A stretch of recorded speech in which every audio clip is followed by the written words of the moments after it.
Kita ke Rembang ya. Kita sempetin deh makan lontong tuyuhan ini, fams.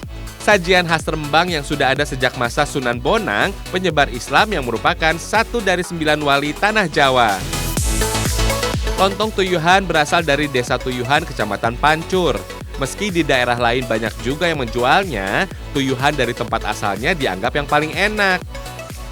Lontong tuyuhan sekilas mirip dengan lontong opor, tapi bentuk lontongnya aja yang berbeda. Lontong biasanya bulat memanjang, khusus lontong tuyuhan justru bentuknya segitiga. Unik ya. Lontong tuyuhan umumnya disantap ketika makan siang dan menjadi hidangan yang selalu ada ketika digelar acara besar keagamaan atau acara adat. Fams, Pak Aan adalah generasi ketiga penjual lontong tuyuhan ini. Dalam sehari, warung miliknya bisa menghabiskan hingga 50 lontong atau sekitar 120 porsi. Wah! Membuat lontong tuyuhan tak beda dengan membuat lontong pada umumnya. Hanya saja bentuk daunnya aja yang dibuat segitiga. Proses perebusan lontongnya sekitar 4 jam, Fams. Lama juga ya. Bentuk segitiga sengaja dipilih karena ada nilai filosofinya. 3 sudut runcing pada segitiga bermakna 3 tujuan, yakni cinta kepada Tuhan, cinta kepada alam, dan cinta kepada sesama makhluk hidup. Keren kan? Untuk bumbu opor ayamnya ada 2 jenis nih, Fams. Ada bumbu lengkap dan bumbu semur. Tumbuk bumbu sampai halus semuanya. Bumbu semur atau bumbu manisnya pakai cabai merah keriting dan jahe yang telah ditumbuk halus. Bumbu lengkap kemudian dicampur sedikit santan dan diaduk sampai rata. Saring agar santan bebas dari ampas bumbu. Kemudian campur sisa santan ke dalam santan yang sudah dibumbui. Masukkan potongan ayam kampung ke dalamnya deh. Masak selama 1 jam, Fams. Akhirnya matang juga, Fams. Pisahkan daging ayam dari kuahnya ya, supaya tidak hancur.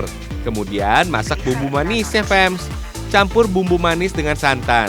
Masak dengan tambahan gula pasir, garam, dan kecap manis secukupnya. Masukkan potongan tempe ke dalamnya. Biarkan sampai mendidih. Angkat deh. Pisahkan tempe dari kuahnya ya. Lalu campur kuah manis ke dalam santan berbumbu dengan cara disaring sebagai kuah opor. Kalau sudah begini, tinggal disajikan dan santap aja. Enak, rasanya gurih pedas dengan sensasi rasa manis yang pas.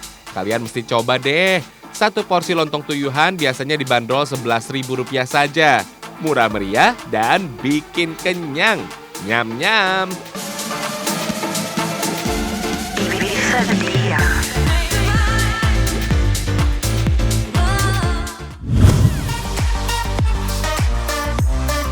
Eits, ayo tebak, apa ini, Fams?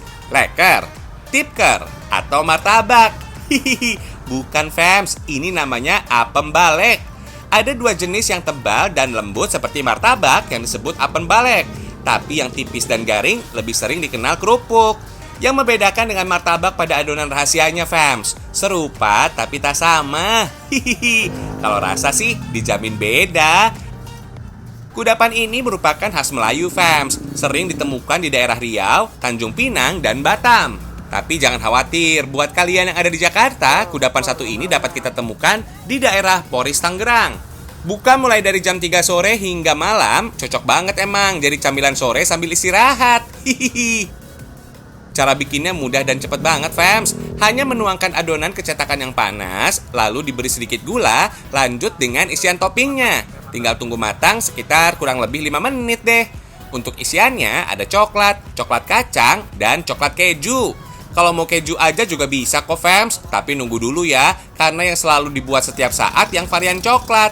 Tinggal pilih mau yang mana. 1 porsinya pun murah banget, hanya Rp2.000.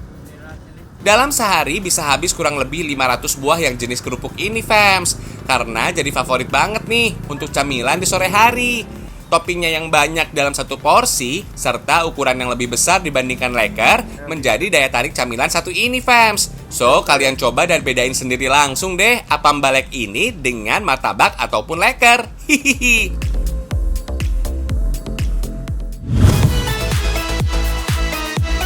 Kemana sih? Ikut dong. Hehehe, fams, gagal fokus ya sama tas yang dipakai kakak-kakaknya tadi. Super duper cantik nggak sih?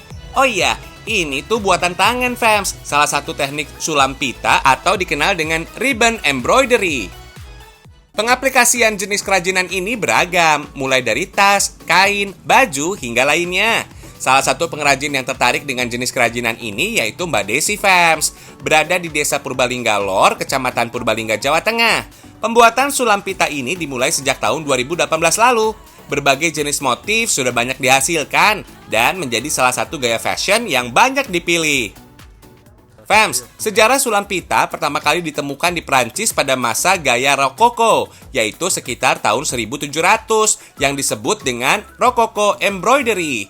Kemudian tahun 1750, teknik ini mulai digandrungi karena diaplikasikan pada gaun-gaun indah dengan detail yang cantik. Pada zaman itu, gaun yang dikenakan oleh wanita dari kalangan istana dan bangsawan berhiaskan dengan teknik sulam ini, fams. Kemudian, tren sulam ini menyebar ke Inggris dan populer di kalangan bangsawannya. Sedangkan di Indonesia, sulam pita mulai dilirik sekitar 10 tahun belakangan, fams. Banyak crafter atau pengrajin yang memproduksi teknik sulam pita ini untuk beragam keperluan fashion. Usaha kerajinan ini bisa menghasilkan 3 produk dalam sepekan, fams. Peminatnya nggak cuma dari Indonesia saja, mulai dari Singapura dan Malaysia pun jatuh hati.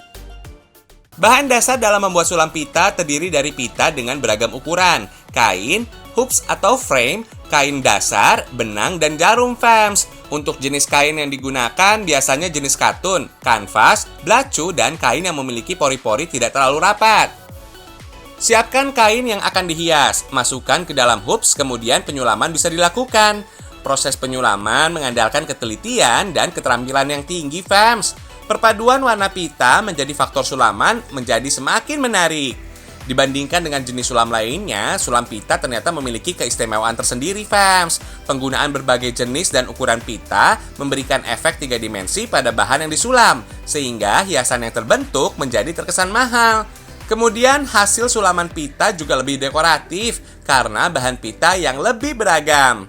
Dalam pembuatan sulam pita ada beberapa teknik dasar, fams. Pertama, ada stem stitch yang merupakan cara menyulam yang biasa digunakan untuk membuat batang, ranting, tangkai, dan daun bunga. Kemudian ada feather stitch, yaitu tusuk dasar yang sering digunakan untuk membentuk ranting atau mempercantik rangkaian bunga. Next, ada French knot, merupakan cara menyulam bunga untuk membuat bunga yang tebal. Setelah media yang disulam jadi, masuk ke tahap penjahitan, fams. Untuk jenis barang seperti pouch ini, lapisi pola kain sulaman dengan busa dan puring. Jahit sampai menjadi satu kesatuan hingga terbentuk, fams. Gak pakai lama, jadi deh. Pemesanan kerajinan ribbon embroidery ini minimal dilakukan sekitar 2 minggu sebelumnya, fams. Harga satu produk mulai dari Rp125 sampai dengan Rp470.000, tergantung kerumitan sulaman dan besar kecilnya produk. Wah, kreativitas emang tanpa batas ya, fams.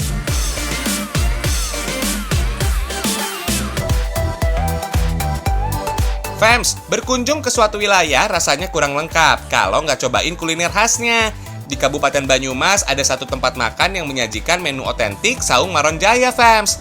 Sajian tradisional yang menghadirkan berbagai lauk pauk mulai dari ayam kecombrang, sayur pakis kecombrang, tempe tahu bacem, sambal bawang, sambal terasi, dan lalapan yang disajikan dalam satu tempat terbuat dari anyaman bambu atau biasa disebut nasi tenong.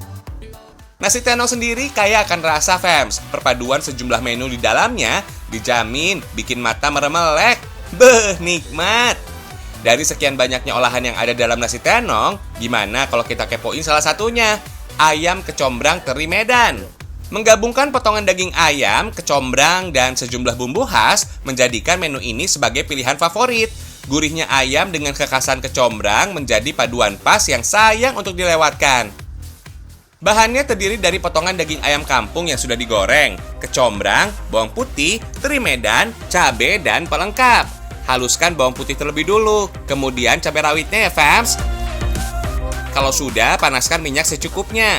Tumis bawang putih, campurkan cabai rawit merah dan cabai rawit hijau, kemudian tambahkan kecombrang. Di Indonesia, kecombrang memang banyak digunakan sebagai rempah dalam membuat sejumlah masakan, fams. Kekhasan rasa dan aromanya membuat kecombrang sebagai salah satu pilihan baik untuk masakan rumahan sampai dengan resto. Di luar negeri, kecombrang dikenal dengan sebutan torch ginger. Penelitian tahun 2011 yang diterbitkan pada jurnal BMC Research Notes, sebuah jurnal online tentang kesehatan, menginfokan bahwa kecombrang kaya akan antioksidan, bahkan mulai dari bagian bunga, batang, rimpang, dan daunnya, fams. Antioksidan adalah sifat berbagai senyawa yang dapat melawan radikal bebas, yang merupakan sifat molekul untuk membantu melindungi tubuh dari berbagai penyakit. Lanjut ya fams, untuk membuat ayam kecombrang teri Medan semakin lazis, masukkan bumbu pelengkapnya, diamkan hingga harum. Geprek potongan ayam goreng, masukkan dan oseng-oseng sesaat sampai bumbu benar-benar meresap. Susun olahan lauk pauk, kemudian nasi tenong siap untuk disantap. Satu porsi nasi tenong cukup untuk 7 orang fams, dengan harga Rp120.000 saja. Kalian bisa datang aja langsung ke Desa Wisata Karangsalam, Kecamatan Baturaden. Selain rasanya yang khas, menyantap sajian ini ditambah dengan pemandangan alamnya yang indah, dijamin bikin siapa saja tergoda. So, selamat mencoba!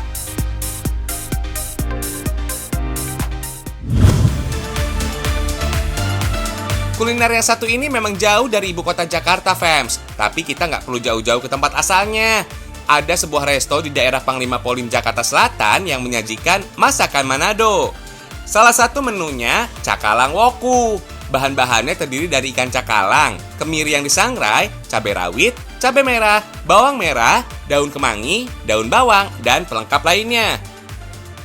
Yang pertama, tumis serai dan bumbu lainnya. Bumbu yang sudah halus lalu ditumis hingga harum, fams. Masukkan air secukupnya, ikan cakalang, dan diamkan 15 menit. Taburi dengan sejumlah rempah, daun bawang, dan daun seledri. Nggak pakai lama, ikan sudah matang nih, fams. Lanjut menu kedua, ayam tino rangsak. Menu favorit suku Minahasa. Gurihnya daging ayam kampung yang diracik dengan berbagai bumbu, benar-benar menarik selera, fams. Bahan-bahannya terdiri dari ayam kampung ungkep, daun bawang, daun kemangi, bawang merah, jahe, bawang putih, cabai rawit, potongan daun bawang, dan serai. Kuliner Manado Sulawesi Utara pada umumnya berani bermain dengan rasa. Berbagai campuran rempah yang khas menjadikan kuliner Sulawesi Utara cukup diminati. Yang unik juga dari resto ini, bumbu rempah-rempahnya ditumbuk, bukan diulek. Proses tradisional ini juga menjadi daya tarik tersendiri, fams. Tumis semua bumbu hingga halus. Masukkan ayam, potongan serai, dan daun pandan. Kemudian masak hingga matang. Untuk menikmati keduanya, lebih enak ditambah sayur bunga pepaya dan sambal roa. Sekarang saatnya kita coba. Kesegaran bumbu rempah dan rasa pedas yang dominan cocok bagi kalian yang senang pedas. Fams, ternyata makan makanan pedas itu ada manfaatnya loh. Selain menambah selera makan, juga dapat meningkatkan sistem kekebalan tubuh, mencegah kanker, dan menyehatkan jantung.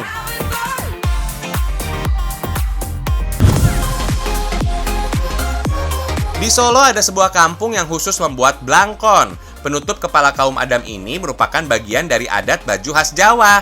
Blangkon juga berfungsi sebagai pelindung dari teriknya matahari dan udara dingin.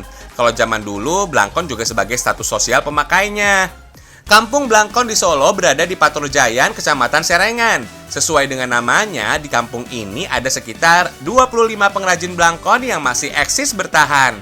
Di zaman saat pengaruh fashion barat dan Korea sedang naik daun, ternyata blangkon masih banyak peminatnya. Di kampung Blangkon ini tidak hanya memproduksi blangkon khas Solo loh, ada pula khas Jogja, Sunda, Betawi, Ponorogo, dan masih banyak lagi. Untuk menjadi pengrajin blangkon butuh keahlian khusus loh, kecermatan, dan ketelatenan. Dikarenakan satu buah blangkon ini dibutuhkan waktu sekitar 20 menitan untuk membuatnya. Tahap pertama adalah melipat kain, atau dalam istilah Jawa disebut mewiru. Lalu ditempatkan pada kayu seukuran kepala, disebut klebut. Lalu bentuk blangkon dengan memanfaatkan kertas yang sudah tidak terpakai. Untuk merekatkannya, gunakan lem khusus, persis yang digunakan pada pembuatan blangkon zaman dulu, yaitu menggunakan tepung singkong sebagai perekat. Agar kain bisa melekat dengan sempurna, jangan lupa kainnya ditarik-tarik dan dirapikan dengan cara dipukul-pukul. Blangkon yang sudah jadi kemudian dijemur agar perekatannya makin kuat. Bila dijemur dengan matahari terik, cukup 30 menit saja. Tapi kalau lagi musim hujan bisa berjam-jam. Agar lebih awet lagi, bagian pinggir blangkon dijahit, fams. Harga satu buah belangkon bervariasi, dari yang cuma belasan ribu rupiah sampai ratusan ribu rupiah, tergantung bahan dan cara pembuatannya. Dahulu, belangkon ini menjadi status sosial seseorang. Para raja menggunakan belangkon berpawan, dan para abdi dalam menggunakan ceku mondo atau kasapuan. Kalau sekarang, bagi kalian pecinta budaya tradisional, bebas kok untuk pakai belangkon model apa aja. Mau belangkon ala Solo yang belakangnya rata, atau ala Jogja yang ada jendolan belakangnya. Yang penting, sebagai orang Indonesia, harus menghargai kerajinan tradisionalnya.